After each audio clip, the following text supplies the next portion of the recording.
So when you were in high school, would you have ever imagined being an administrator? No.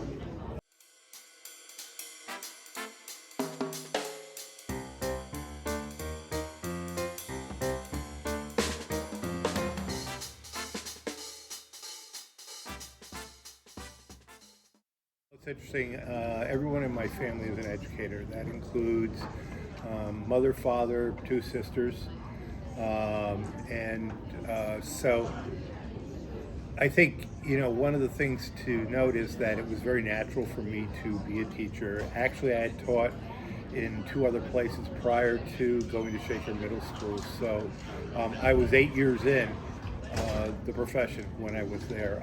I always thought that teaching just represents a remarkable opportunity to make a difference in the lives of our students. It really has been a gift and a blessing to be able to engage in this profession for nearly 50 years.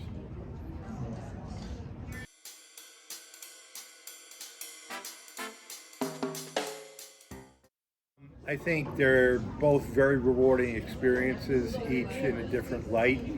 I think with middle school students, you are working with middle school students to develop a lot of the skills that they need for learning later on. I think that middle school students have lots of energy, and that's a very positive thing. And I think part of our job is to work with them to channel that energy into a very positive and productive end. High school students, I think, when you look at high school students, I also found, tremendous energy and enthusiasm in a different way. I think you're older. I think you're more measured. But I think also, it is also it was also great to work with high school students to gain,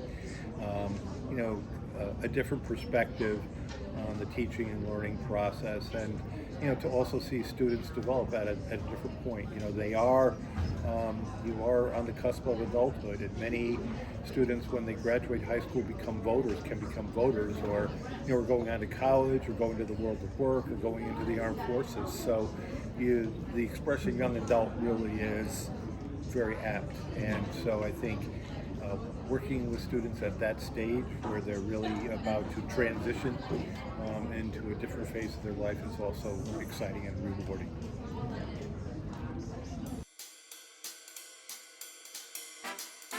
It's very interesting. One of our previous superintendents, and I can remember, she was over at the high school.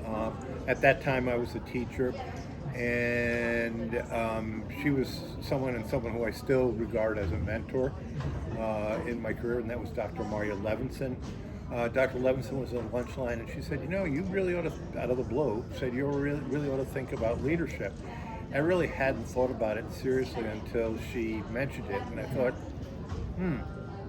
And then, what happened is I kind of put that on the back shelf there for a while, and then an opportunity came forward as the high school social studies department supervisor, and I had a great love of my colleagues in the social studies department, a great love for social studies content, a great love for students and their families. So at that time, that seemed like a natural move for me to make. Plus, I still retained at that time, our supervisor still taught a class, so I still had the great advantage of still being able to teach. So that started me on my pathway to leadership, and from there I moved on to the position of assistant superintendent for curriculum and instruction and to the superintendency.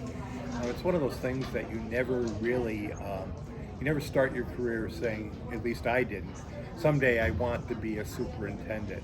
It was something that evolved, and I think that there were mentors and colleagues along the way who taught me, mentored me, and instilled in me, the desire to move toward leadership.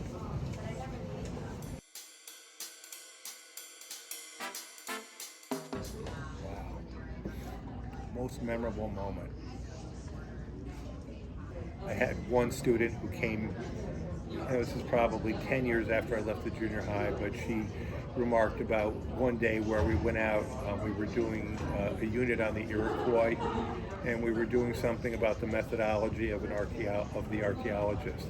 And so what I did was I went out onto, probably know where Pirates Island is. We went out there. It was far more wooded at that time, and I went out and I gridded off 3 areas there, and I buried what we would call modern artifacts in the soil. And we I had 3 social studies classes do archaeological digs out there.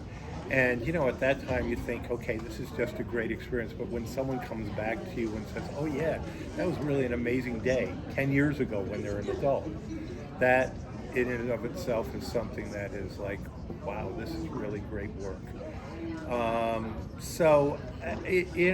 I think it's those moments really, and I've had, many over time, when people come up and they tell you about something that was memorable, either as a teacher or something that you've done in your administrative life that has made a difference in their life, that gives you pause and makes you think about the work and how important it is and how rewarding it is.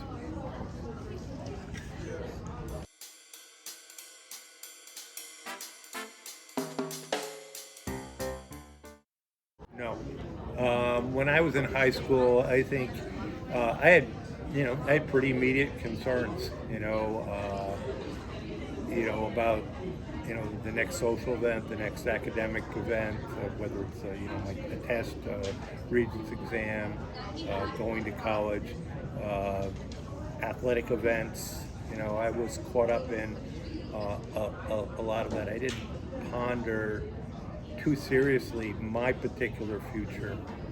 I do know that I had in high school, I felt developing and a growing awareness of social justice. I was a graduate of high school in 1969, and so that was in the midst of the civil rights movement, the Vietnam War. It was on the cusp of the assassination of John Kennedy, Robert Kennedy, Martin Luther King, Malcolm X. So I look at all of those events, and they certainly shaped me.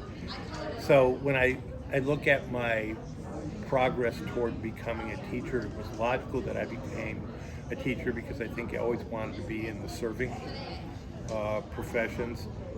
But for me to envision myself as a superintendent, no.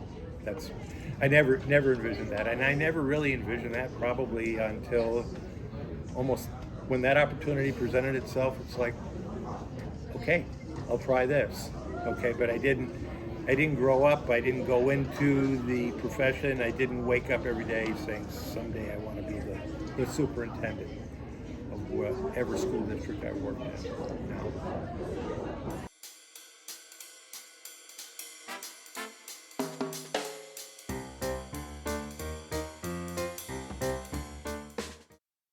That is a really great question, and I think it's the struggle that everyone in education who moves into leadership positions ultimately has to grapple with. I would have been very happy to start and end my career as a classroom teacher, and that would have been my role. I really enjoyed that work.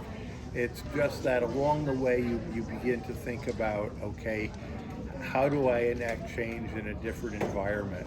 And in essence, what I feel is that no matter where you are in the educational system, whether you're leading a department or you're leading curriculum and instruction for a school district or you're leading an entire school district, you still very much must retain the notion that you're a teacher. And your classroom may be different, it may be bigger, but I think there's still that element of working with people, helping them to realize potential and helping to make positive change. But great question, and I think it's it's a dilemma that everybody struggles with if they consider leadership, educational leadership, as an avenue that they wish to follow.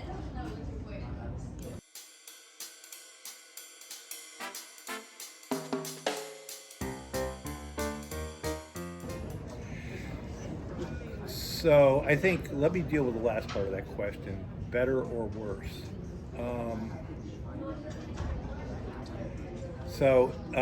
That really is, we could do a class on that very question, and we could spend a semester or maybe a year looking at that. What I will say is that history changes, and to make a value judgment on that is really hard, because in the present time, things may appear to be one way, and then as time goes on, they may appear to be another way as well. I'm essentially an optimist, and I look at the course of historical events as making progress. And I would define progress really as going, sometimes it's making a step forward, sometimes it's taking a step back, but it's always trying to push things forward. So I think where we have made progress is, and where we still have a very, very long way to go, is in our understanding of diversity, equity, and inclusion. And I think that we have learned more, that we are in a better place than we were 42 years ago. I would also say that we still have a lot of learning and a lot of progress to make. So I think the best way to look at it is that, history is a continuum, and it definitely had a beginning. I suppose ultimately it may have an end. I don't know, but I think evolution and change really are the words that describe the 42 years that we've been there. And there's been some incredible events that have transpired. I think the revolution in technology has been wonderful, yet simultaneously has caused great concerns and problems for us. So, there's a duality there, and that duality is, characteristic of life, and if history is the recording of that life and the interpreting of that life, then I think it's only true that history also expresses the duality as well. But optimistic that we're moving forward.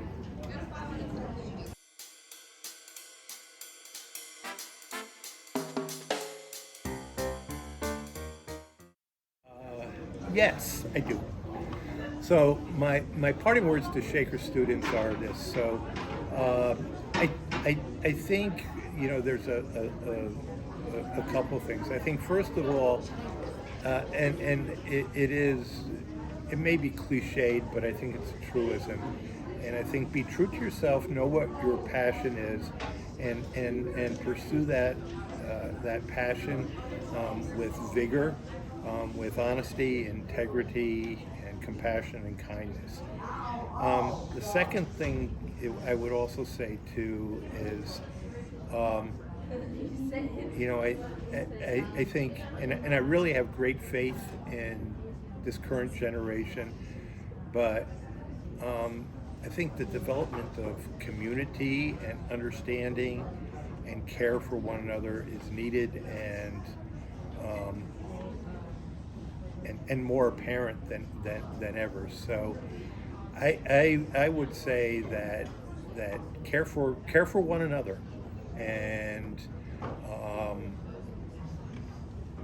truly look at how you can be a person who contributes to community, wherever your community might be, whether it's an actual physical place, geographic place, the workplace, a family, or whatever, but contribute to that community, reach out, make people feel that they belong and that they are valued. And I think that's really, those were my two parting points of wisdom, if you will, that I would leave you with.